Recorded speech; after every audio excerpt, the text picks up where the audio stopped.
Capítulo 16. Jogados nos vagalhões da guerra. Os valdenses voltaram aos vales em 1690, incomparavelmente mais pobres do que eram antes da perseguição feroz que caíra sobre eles 5 anos antes. De 15.000, seu número fora reduzido a menos de 3.000. Suas habitações e campos de lavoura jaziam devastados. Alguns de seus melhores pastores haviam perecido nas prisões de Turim. Conquanto reconhecidos pela maneira miraculosa porque Deus os trouxera de volta à sua pátria e ao lar, choravam ainda por seus muitos amigos e queridos mortos no decorrer dos 5 anos de luta. Mais uma vez, os países protestantes da Europa manifestaram seu interesse pelos bravos valdenses. Vinha do rei Guilherme de Inglaterra uma importância regular de dinheiro a cada ano para pagamento dos pastores, costume que o governo inglês continuou por mais de um século. Igualmente, a Holanda levantava fundos para eles, ao mesmo tempo que lhes enviava gado. Universidades na Suíça, de boa vontade, educavam gratuitamente estudantes valdenses. Em 1690, o Duque de Saboia entregou aos valdenses o controle da fortaleza que fora construída nos passos alpinos que dava passagens da França para a Itália. Ele procurou por todos os modos possíveis desfazer o grande dano causado a esse povo. Restituiu-lhes mesmo todos os seus direitos e privilégios antigos, inclusive o de adorar a Deus segundo o seu coração. Entre mentes, o rei de França ainda estava perseguindo seus súditos huguenotes, os quais continuavam a fugir aos milhares de seu país. Os valdenses acolhiam esses fugitivos, cuja habilidade e atividade se demonstraram de grande auxílio na reconstrução dos vales. Entre eles foram alguns dos melhores pastores das igrejas protestantes francesas. Os vales tinham 12 distritos pastorais por volta de 1692 e seus serviços religiosos haviam sido restaurados. Muitos dos infortúnios dos valdenses podem ser atribuídos à geografia de seu país. Situados entre a França e Saboia, ambos fortemente católicos, os vales valdenses prosperavam quando esses dois poderes se guerreavam e sofriam quando eles se aliavam.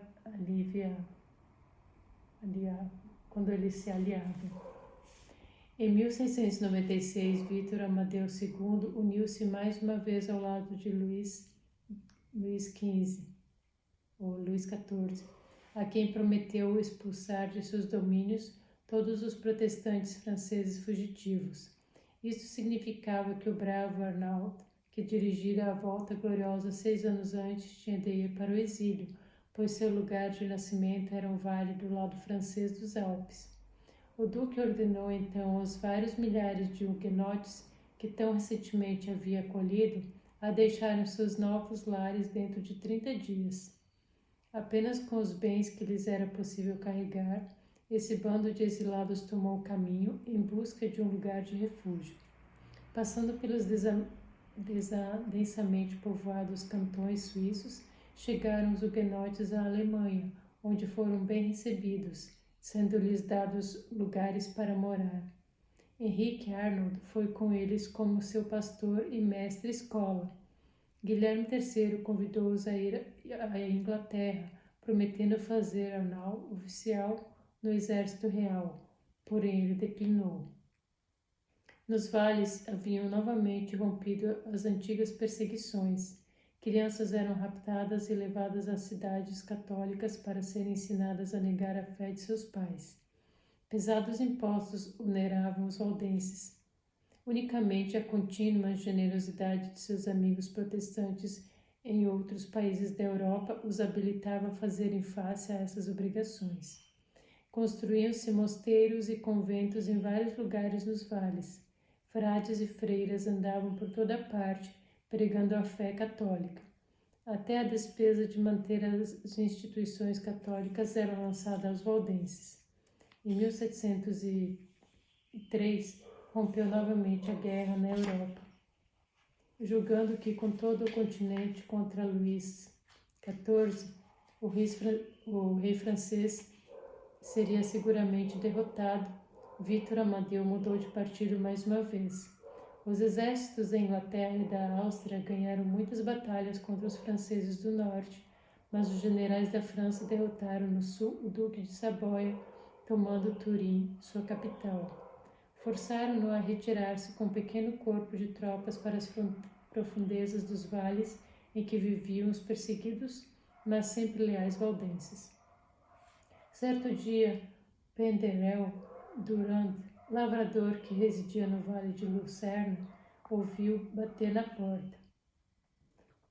Ao abri-la, viu o que lhe parecia um pobre viajante fatigado, com um pesado fardo às costas. Entre, amigo, não fique aí fora ao frio. Protegerá o senhor um pobre viandante? Perguntou o homem, olhando nervosamente ao redor. Naturalmente, respondeu Durand, acenando a seu hóspede para assentar-se. Ajudou o homem a depositar seu pesado pacote no chão. Não tenho nenhum desejo de ofendê-lo, mas é importante que me responda ainda a uma pergunta. Jura, meu senhor, não trair minha presença em seu lar? Necessito descanso, sono e alimento. Um valdense nunca traz seu hóspede, respondeu bondosamente Durand, ainda perplexo quanto a quem seria seu visitante. Eu sou Vítor Amadeu, seu príncipe, replicou o estranho para a sombra de seu hospedeiro. Os valdenses cuidaram bem do duque, fazendo tudo ao seu alcance para dar-lhe conforto. Antes de partir, 2 dias depois, Vítor presenteou seu hospedeiro com um copo de prata, o qual a família conservou sempre como lembrança de seu real visitante. A onda da guerra virou, porém trazendo livramento ao duque. Quando o príncipe Eugênio da Áustria invadiu a Itália com seu exército vitorioso, os valdenses escoltaram seu duque ao acampamento daquele príncipe. Juntos trabalharam e lutaram os 2 homens até expulsar os franceses da Itália e ver a paz mais uma vez restaurada nos vales. O duque de Saboia desejava ajudar seus súditos valdenses, mas não era bastante forte para resistir às exigências do Papa de que toda a heresia fosse exterminada em toda parte. Continuaram, portanto, as velhas perseguições e começaram muitas novas. Nenhum valdense se devia tornar médico ou advogado, nem frequentar universidades ou outras escolas superiores. Nenhum valdense podia entrar no serviço do governo. Frades e padres andavam tão atarefados como sempre, e as crianças continuavam a desaparecer. A rainha Ana da Inglaterra e o rei da Prússia pleitaram ambos com o príncipe para deixar-lhe maltratar seus irmãos protestantes. O duque mandou uma resposta formal em que prometia conservar e proteger os valdenses e seus filhos, e sua posteridade em todos os seus direitos e privilégios, bem como no que se referia às suas habitações, negócios e no exercício de sua religião para todos os fins. Esse compromisso serviu por algum tempo. Depois, quando a rainha Ana morreu, o Papa mandou ao duque uma nota mostrando-lhe que ele não precisava manter sua promessa a favor dos valdenses. Em vista disso, voltaram por outro século as antigas perturbações.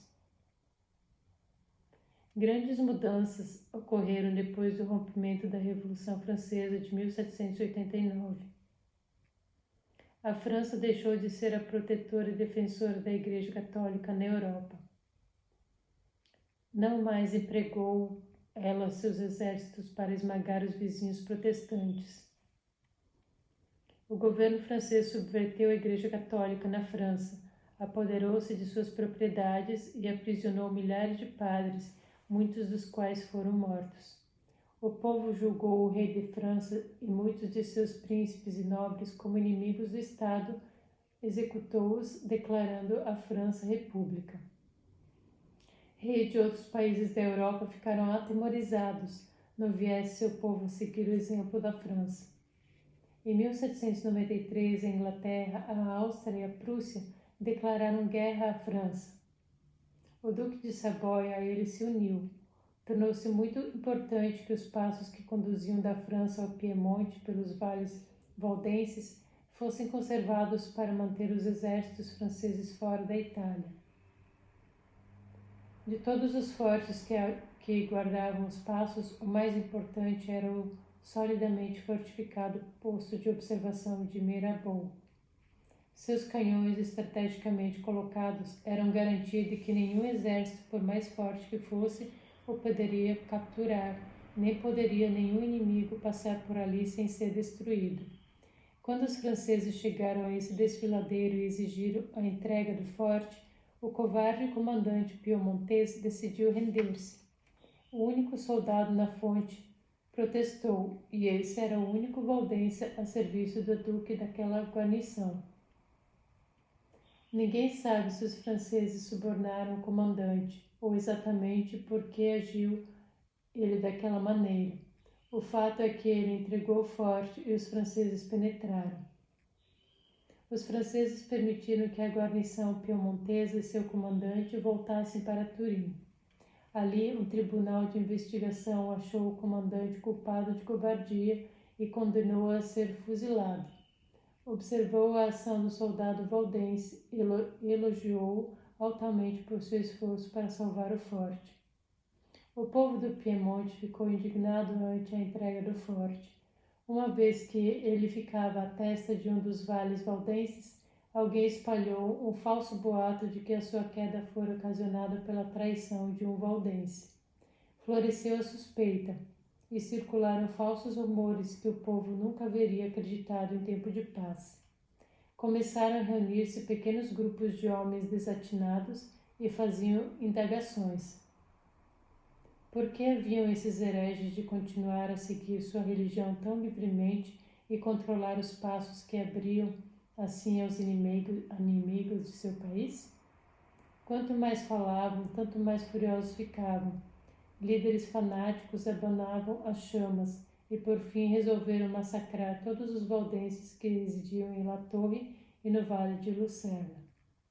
Antes de se separarem, esses homens concordaram em que tudo devia ser mantido em segredo absoluto, porquanto não desejavam envolver o governo do duque. 700 homens determinados uniram-se à conspiração, fizeram provisão de armas e planejaram os detalhes do vindouro massacre. Pensavam que a conspiração seria fácil de levar a cabo porque, praticamente, todos os homens valdenses estavam ausentes na fronteira, com o exército, mantendo outros passos contra os franceses. Concordaram em que o sinal para o massacre seria dado em La Torre, à meia-noite do dia 15 de maio de 1793. A notícia dessa conspiração chegou aos ouvidos de um padre católico romano que morava em Lucerna. A ideia de matar inocentes mulheres e crianças enquanto os homens combatiam na defesa de seu país encheu o padre de horror. Procurou o capitão Odette, comandante em La Torre, e revelou-lhe todo o detalhe da trama, inclusive a data do planejado ataque. Odette era católico também, mas como homem cristão de honra, sentiu-se igualmente horrorizado. Determinou salvar os valdenses de La Torre e Lucerna. Reuniu primeiro todas as mulheres valdenses e mostrou-lhes o grande perigo em que se encontravam. Recomendou-lhes que não saíssem de casa, particularmente naquela noite. Enviou então uma mensagem ao comandante do exército do duque em que se encontravam os valdenses combatendo, insistindo em que fosse enviado imediatamente o contingente de homens de La Torre para impedir o massacre. As mulheres protestantes de La Torre foram aconselhadas a levantar barricadas, reunir pedras e fazer tudo quanto pudesse para fortalecer o mais possível seus lares. Os primeiros mensageiros chegaram ao quartel-general do general Godin, bravo oficial suíço, à testa do regimento valdense. Simples pânico, declarou ele. Porque algumas mulheres e crianças tiveram ataques de medo por alguns fantasmas de sua imaginação. Preciso ter pais e maridos e irmãos fora de seus postos para conjurar o espírito. O mensageiro, porém, recusou-se a ser despedido assim levemente. Tão certo como é seu comando deste exército, é certo que os súditos protestantes de Sua Majestade vão cair vitimados por uma trama, a menos que o Senhor se interponha ou se opere diretamente o milagre do céu para impelir a catástrofe. Impossível, exclamou o general. A natureza humana não é tão depravada a esse ponto. Ah, isso era o que o povo pensava antes do massacre da noite de São Bartolomeu em Paris, replicou o mensageiro, com mais ênfase que nunca. Não preciso multiplicar exemplos. Só lhe repito que o perigo é grande e não poderá ser evitado a menos que o seja pelo poderoso braço do governo. Quando vai isso ter lugar? Perguntou ele ao mensageiro. Hoje à noite. Aí poderemos já chegar demasiado tarde, respondeu o comandante, convencido, afinal, da veracidade da notícia. Godin mandou imediatamente chamar os oficiais do regimento valdense que servia sob seu comando e esboçou brevemente os perigos que ameaçavam suas mulheres e filhos em La Tour. Apressando-se, poderiam vencer a distância até aquela cidade antes da hora fatal da meia-noite. Não era preciso dizer àqueles homens que se apressassem. Correram pelo caminho através dos passos, trepando nas rochas, atravessando rios, não se detendo nunca nem por um momento. Mesmo enquanto se apressavam, mandavam ao céu suas orações, clamando a Deus que lhes salvasse as famílias da espada de seus inimigos. O sol se pôs atrás das montanhas e a escuridão cobriu os vales. O povo de La Tour passou as horas anteriores à meia-noite em terror. Por volta das 9 horas, grande tempestade rompeu sobre os vales. A chuva caiu em torrentes. Logo tiveram os soldados de vadear correntes com água acima dos joelhos. Os vívidos clarões dos relâmpagos, se bem que mostrando momentaneamente o caminho que buscavam seguir, ofuscavam-lhes os olhos, tornando depois mais negra ainda a escuridão. Se bem que a tempestade retardasse a marcha dos soldados valdenses, não os deteve. Entretanto, a violência dos elementos aterrou os quase assassinos. Muitos deles estavam em vilas vizinhas à espera de que a tempestade cessasse. Aproximava-se a meia-noite quando os valdenses avistaram as distantes luzes de La Torre brilhando através da neblina. Haveriam chegado demasiado tarde? Encontraram então mulheres da cidade que se apressavam ao seu encontro. Pressa, oh, pressa! Estavam elas com os soldados que não necessitavam de incitação.